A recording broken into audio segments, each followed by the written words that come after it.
Software. Welcome everybody, welcome again to a new dev vlog. We are just past Christmas now, and well, there were a lot of issues along the way.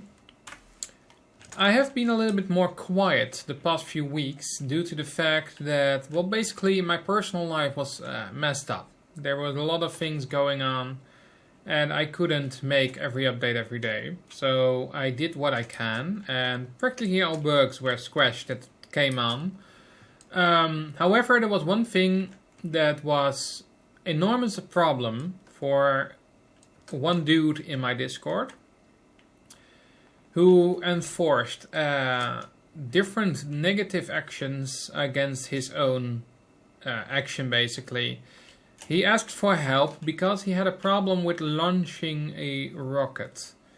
So I started investigating by looking at the rockets that exist. Same for the custom designs that were made for different rockets. And I couldn't find the issue one or the other way. In the end, he said to me, yeah, well, that it didn't work because he used WorldGuard. Then I thought, what WorldGuard? Well, in the end case, the WorldGuard plugin he had was probably a version incompatibility, and if he looked at his startup log, it would say that the WorldGuard module wasn't loaded correctly. However, he kept on stating that it was all my fault, that the plugin was broken, not doing as expected, and with that same reason he went to PayPal and made a dispute against me, freezing basically all my assets. This issue for chargebacking me against plugins and products you purchase is now ending. This means that as soon as somebody do a chargeback against me, then they are automatically removed by Spigot from the buyers list, so they cannot buy new copies, because basically they break the Spigot EULA as well. Beside the fact that my plugin will now enforce this action, so the copy they downloaded will no longer work. They cannot get support anymore once they do a chargeback, because they are getting invalidated, as they called, and the plugin will not work in online environments anymore. Basically, it destroys its internal system, so that once you do use it online, it will disable itself directly after starting up. This feature will roll out from the next update onward for basically all plugins implementing MCG PluginSecurity. This is to protect myself, because the last few months are getting more and more people buying, directly installing, configuring it in the wrong way.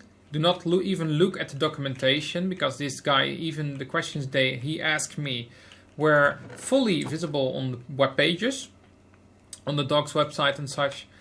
And he kept on saying, yeah, well, it didn't work and it shouldn't work, etc, etc, etc. And with all due respect, if you do not want to buy a plugin, please do not buy it, and take a look at others their plugins first, and other servers using the plugin first.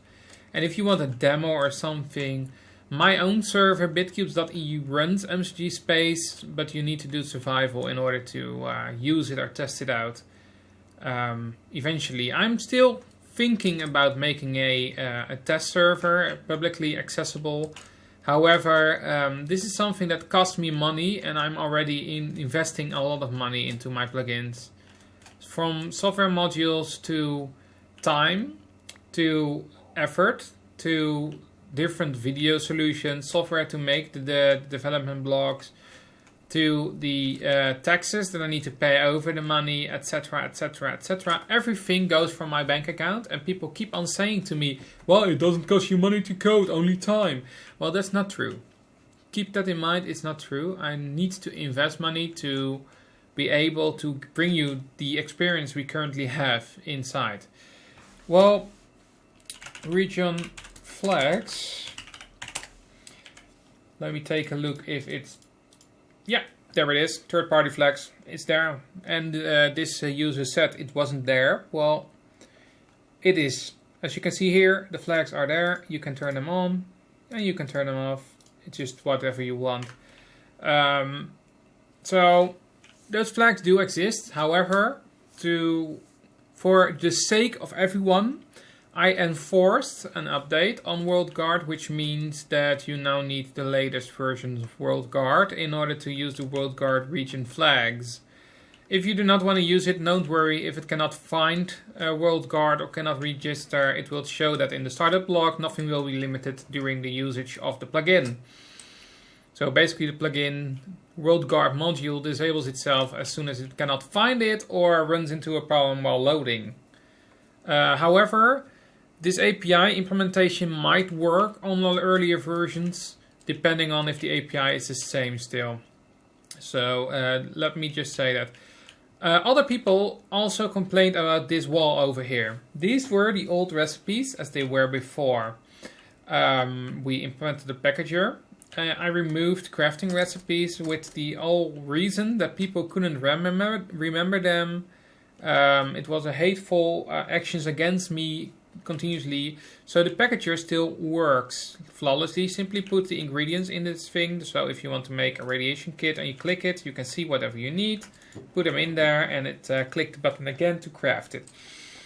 So that's something worth noticing. Also, people started complaining that signs didn't work. There are two reasons for that. One, if you use leaderheads is a weird implementation of their sign controller, so it cancels out events. So if the sign event is cancelled, then you can click it whatever you want, but the GUI will not pop up. And also, if you look at sideways, the sign will also not work. This has to do with the implementation of rotating buildings. So if I stand in front of it and click it, nothing happens. But as soon as I rotate, as you can see, it doesn't work anymore until I click correctly. See? This happens with practically all buildings, so keep in mind that you look at the direction the building is facing, or the sign is facing. Every building I checked 4 times now, and as far as I could see, it worked. See? So, yeah, I have no idea why, but that user did have a lot of problems, and if there are problems, people tell me so I can take a look at it. The more people complaining about a single feature not working, the more I can investigate and find the issue. And the most important thing I need is the startup log. If you make an error report, please provide startup log. And if you want to not share it publicly on Discord, you can always email it directly to service@mcgsoft.eu to protect your privacy. Only I will see the startup log. So, yeah. That's the thing worth noticing. Beside the fact that the rocket launch system with disaster update, explosions are a little bit more common now by default. So I had some users complaining that no disasters were happening. You can increase them, of course. Oh, hello. But the rockets themselves will explode a little bit more by default. I increased it a little bit. So those are the feature updates that I implement in MCG Starcraft, which will come later today or tomorrow or the day after. Anyways, this week, upcoming week, I will make sure that the plugin gets updated. Same counts for all other plugins implementing the PluginSecurity, of course. And without further ado, let me skip ahead to another screen for me, so I can show you something that people are waiting for in Ultimate Quester. So, here I am again, and now we are in the Notepad++, as you might take a look at. As you can see here, this is a module file that I'm currently showcasing you, and you can already read what it is. Basically, MCG Ultimate Quester is going to grow. I am almost done with the recode of the module system, which means that all actions that you can do in the plugin are either native or module based. And it might sound weird, but native means that I coded it in fully so that no external files are needed.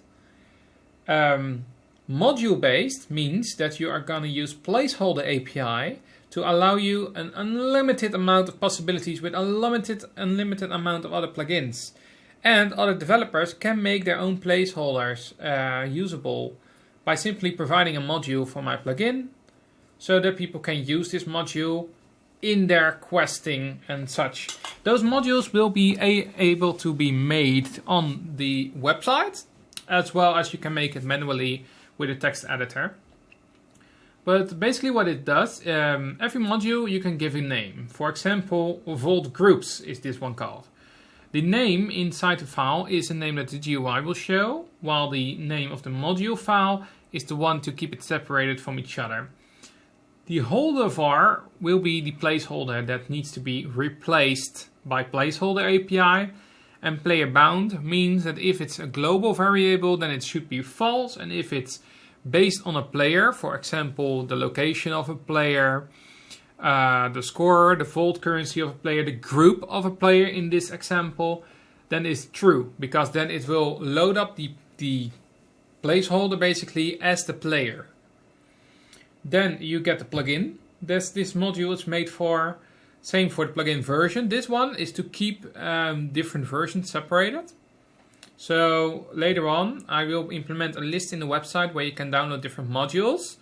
And then you see the version for the plugin which is the file is for. So that you know that if you have a variable, for example, and it doesn't work inside the if it doesn't work inside the default version, then you know that it might be the other. God dang it! It might be the other plugin version or something that does work. The icon material is the icon for in the GUI to showcase it basically in the selector to select the objective. The description, same thing for the GUI. Compare to can either be a string or a number. If it's a number, then it will try to be equal or above that number. And if it's a string, then it will equal. So basically it will check if it's equal to the string. So basically you can set where it checks for inside when you create the action. However, the comparison, so if it checks against a number or against a string, that needs to be done here. So if you have, for example, vault money, then it should be a number where you check against. And if it's a rank or a group, then it's a string you need to check against. Use goal is the one that you can only use if the placeholder resets itself during usage. For example, if you say somebody needs to fish like 100 times and you have a plugin installed that has a placeholder that basically triggers whenever somebody fishes and it sets it true and then falls again, then this is a way to detect it. Goal is how many times you reach it. So for example, you need to fish 10 times. And then when somebody reaches 10 times, it sets it back to 0 in that plugin. Well, this is a possibility to check how many times you reach the 10. Or how many times it's triggered. However, there's another thing. It validates every few seconds. Which means that if something is true, you can also use this as a delay feature. Like, how many seconds delay does it take before it's really triggered? And then the last thing, HUD message. Basically the thing you can see on the bottom of your screen, showcasing whatever the user needs to do at that moment. The objective visible to the user executing the event.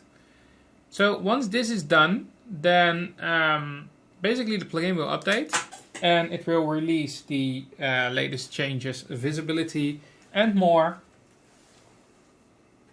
onto the onto Spigot and Minecraft Market. Keep in mind, I really want to know what other people like about this system, and I will ensure most things. If you have plugins using Placeholder API and you really want to have modules for that plugin, please let me know. I can make a list of basic default plugin examples modules so that people do not have to. So let me know if you want a certain module to be added, then I will make the module and put it on the website before the plugin update releases, so you can download and view it as well as prepare for the update. So that's it for now. I think that's more than enough information at one go. So I thank you all for watching, and if you have more questions, let me know on Discord or below this video. And I wish you all good luck and a Happy New Year.